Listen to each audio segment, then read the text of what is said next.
Yo, what is good, people? I go by the name of Killer Beezy and welcome back to the channel, man. If you guys are not part of the Discord, make sure you guys join the Discord, okay? The link to that will be in the description below. And if you guys are not following your boy on Twitch, make sure you follow me on Twitch, okay? Now, what I wanted to talk about in today's video is content, man. Like, content for, like, you know, how to progress within the game. Because there's quite a few things going on at the moment in-game. Some stuff are temporary, some stuff are not. So like trying to figure out what is the best piece of content to do for your progression is one of the things that I don't know if everybody has a plan. I certainly do, and I just wanted to kind of like let you guys know what my thought process normally is when it comes to content and how I kind of decide what I want to do next. Okay, so the number one thing for me at the moment is improving my roster, also / improving my prestige. Okay, now I have practically got to the point, don't get me wrong, like, so my prestige is 11k. Now I've practically got to the point where, I mean, one rank up like as a 5-star could boost my prestige a little bit, but it wouldn't be worth putting all the resources in for the amount of boost that it will give me in prestige. Okay, so when it comes to like ranking up 5-star champions, I wouldn't really do it unless I really enjoy the champion. Like, for instance, at the moment I'm trying to learn how to play Professor X. Now if I really enjoyed Professor X's gameplay, I would take him up to rank 5 from a personal enjoyment perspective, not so much from a benefit in prestige or anything like that perspective. Okay, now because of that, obtaining as much 6-star characters as I possibly can is quite a big deal for me, okay? Because obviously I'm at that point where my prestige is going to be increased by, like, obviously whichever characters that I have at 6 stars that I can take to rank 3 and obviously put 6 stars into, and so on and so on. Okay, so first of all, the number one thing I always looking to do is get as much 6-star shards as possible.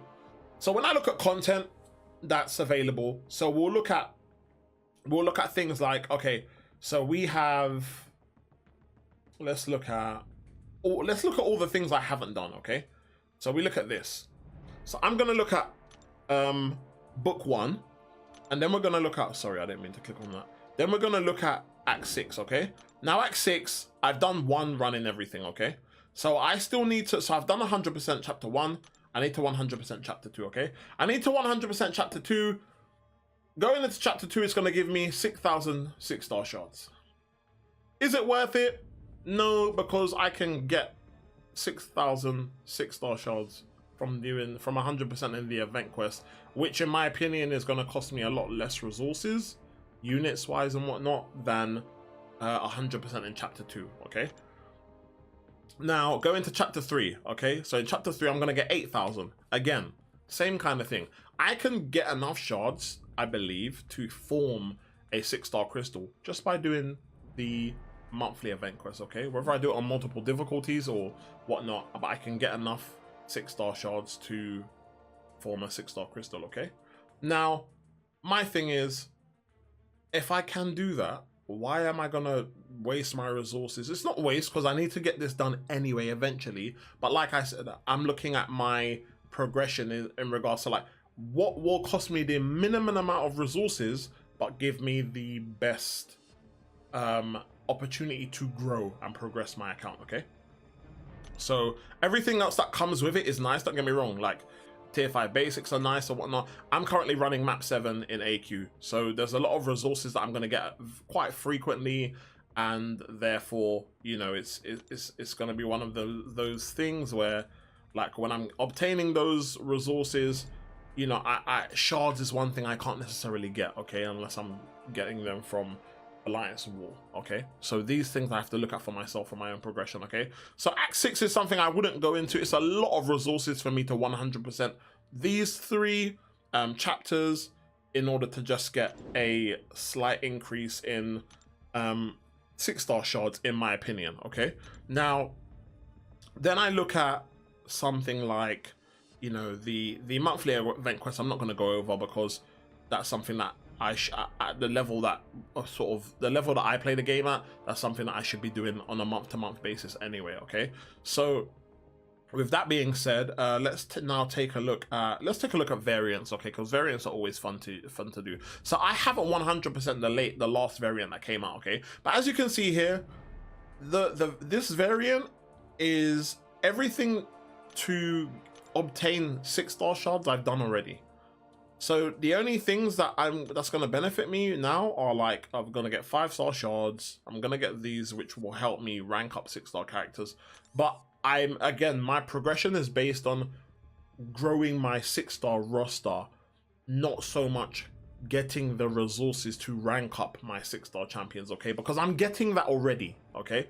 So at the moment, based on all the 6-star champions that I have, there aren't much that I would handpick and say, I really want to take that character up to rank 3.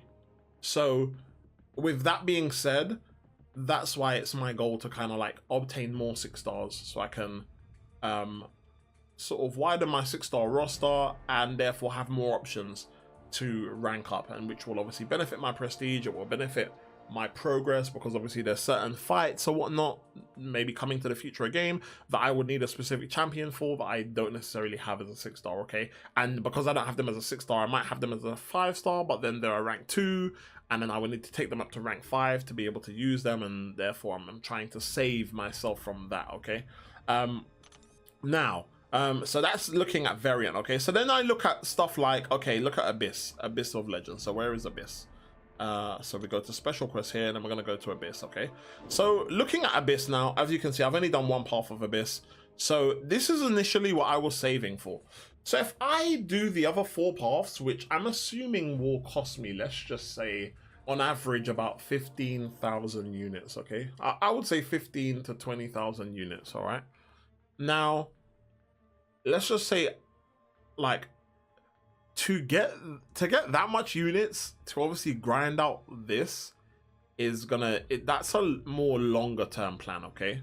So doing that, I'm obviously gonna get 30,000 shards, which is great. I'm also at some point gonna obviously get some of the items from these chests as well along the way, okay? But none of these are shards. So none of these are shards. None of these are gonna help me get more 6-star characters, more 6-star champions, okay? So with that being said, you know, one of the things that I am looking for that I'm gonna get from here is those big amount of units are gonna help me get three 6-star champions, okay? Now, looking at the piece of content like the Grandmaster Gauntlet that is still up at the moment, that hasn't got long left, okay? So when I look at and this is the reason why the units that I had ready for my second path of Abyss, this is why I ended up using it on this piece of content, okay? Because what I got from here was insane, dude. Literally. So from doing this piece of content, I can't show you the rewards right now. So from doing this, out of units that I probably would have been able to use to do one more path of Abyss, those units allowed me to obtain 30,000 6-star shards and a 6-star Nexus crystal. Now that was amazing when it comes to value for money or in-game currency in regards to the other content I have left to do. It was a no-brainer, you know. For 3,000 to 4,000 units, I was able to do one piece of content that is going to give me the same rewards or very similar rewards regarding how much shards I get, how much 6-star shards I get to open 6-star crystals. It was going to give me the same amount that I would have got if I done the other 4 paths of variants. So it was a no-brainer, okay? Now, looking at one more piece of content is we've got Act 7.2, which I haven't done yet, okay? So if I go to Book 2, where are we? If I go to Book 2 here, and then look at what the rewards are for number 2. Okay, so for number 2, I get 10,000 6-star shards, so that's enough for me to open one 6-star crystal. And then for 100% in, I get I get a 6-star Nexus crystal, okay, which is quite good, okay? So this is my thing now. Looking at this piece of content, depending on how difficult it is, I need to do an initial run through. So my number one thing to do next is gonna be to do an initial run through of chapter 2, okay? Because I'm gonna straight away get it'd be no different to me doing the event quest, okay? I'll do the easy pass, just like I would do event quest 100% and get enough 6-star shards to obviously open a 6-star crystal, okay? So with regards to this, I'll do one run through, I'll get my 10,000 6-star shards, open up a crystal. Now, if I haven't found chapter 2 too pricey to go through, Act 7.2 will be my next piece of content to complete to get the 6-star Nexus crystal, okay? And then from I get to that point, the plan will then be to get back to planning towards doing the Abyss path, okay?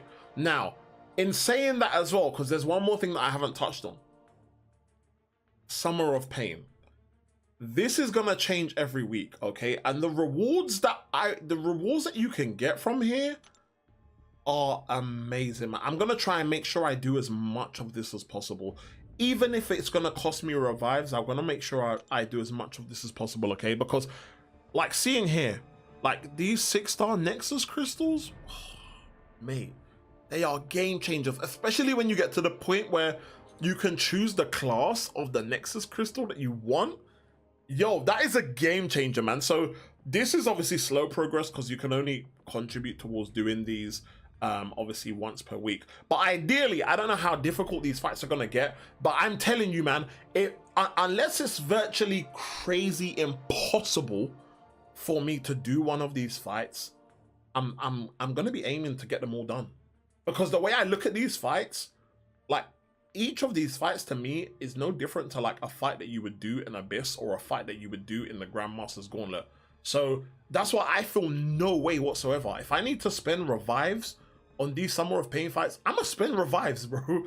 Because yo, at the end when these rewards become available, bro, when people are picking up these rewards, bro, I'm not gonna be down here talking about I only got 15,000 shards because I couldn't one-shot rogue, bruv, and I didn't want to use revives. So, bruv, forget that. Bro, I'm using the revives, bro. That's the reason why you grind the game, you grind the arenas, you get the units, you use it for things like this, bro. One-off pieces of content that are going to come to the game that are going to give you a big chunk of something that you can't just go into one fight and get anywhere else. And yes, it's not one fight, it's a course of obviously fights that are going to give you, in my opinion, amazing rewards, okay? So yeah, man, so that's kind of how I tend to like plan what I need to do. So I get a decent chunk of 6-star shards from doing Act 7.2, an initial run, then I'll get a Nexus crystal from doing, but if I see what my thing would be is I'll do a completion run of 7.2, then if I like slowly explore and I find that like maybe I explore 7.2.1 and it's quite pricey, then I'll delay that, because then it'll be a case of measuring whether getting one 6-star Nexus crystal is worth pouring out like a massive chunk of units to get that done, you know? Because if it's gonna cost me like 5,000-6,000 units, I'd rather just put it towards an Abyss path, to be honest with you, because like initial completion, 100% completion of Abyss is gonna heavily benefit me from a rank up perspective, and obviously it's gonna allow me to get shards and not shards, signature stones and whatnot, to also further bump up my prestige, okay? But at the moment, my main grind is 6-star shards. So whenever I get the opportunity to look at content that gives away a nice chunk of 6-star shards, that is what I prioritize as the content that I need to complete next. So when you guys are looking at content in the game and thinking, oh, what do I do next? I want to do this, I want to do that. What do I do next? Can you help me? Can you show me? You need to determine what it is that you want to improve on your account, whether you want to improve your 5-star roster. If you want to get more 5-star characters, then do more content that's going to give you 5-star shards, okay? Or 5-star crystals, okay? If you guys want to improve your your rank of your 5-star champions and your rank up materials, then do more focus your progression and the content that you're going to do next based on the things within the game that are going to give you rank up resources. Okay, so that's how you want to kind of plan it. Variant's amazing for that because Variant gives you tons of resources to rank up 5-star characters, man. So that's how I'm not really in a rush for resources like that where I need to rank up 5-star characters and whatnot, and that's why I'm not rushing to get the latest Variant 100% completed. Okay, but anyway, so that's my thought process. That's how I plan what content I'm gonna do next. So the next things for me all tie within conjunction because Summer of Pain only comes out once a week, so I'm gonna aim to do that every time that's released. But then ultimately the content that I'm gonna work on next is my initial completion of 7.2, and then depending on how that goes, depending on whether I go for a full exploration of 7.2 or I do grind arena and save towards saving up for like another Abyss Path run again. So it kind of depends, but we'll definitely get the Act 7.2 completion run out of the way first. Okay, but anyway, hopefully hopefully this helps some of you guys. If some of you guys are not really sure how to look at what you want to do next, hopefully me explaining my thought process may have kind of shed some light onto kind of like what you want to do next and maybe help you to guide yourself, if that makes sense. Okay, but hopefully this helped. If it did help, definitely give me a thumbs up and hit the like button. If it didn't help and you have a process that also works for you, please put it in the comments below, because I love to see how different people have different approaches to the games that they play, especially when we all play the same game as well. But that's gonna be it for the video today, guys. I hope you guys enjoyed. Take care for now, stay safe, and I'll talk to you in the next video, man. Take care for now, guys. Peace.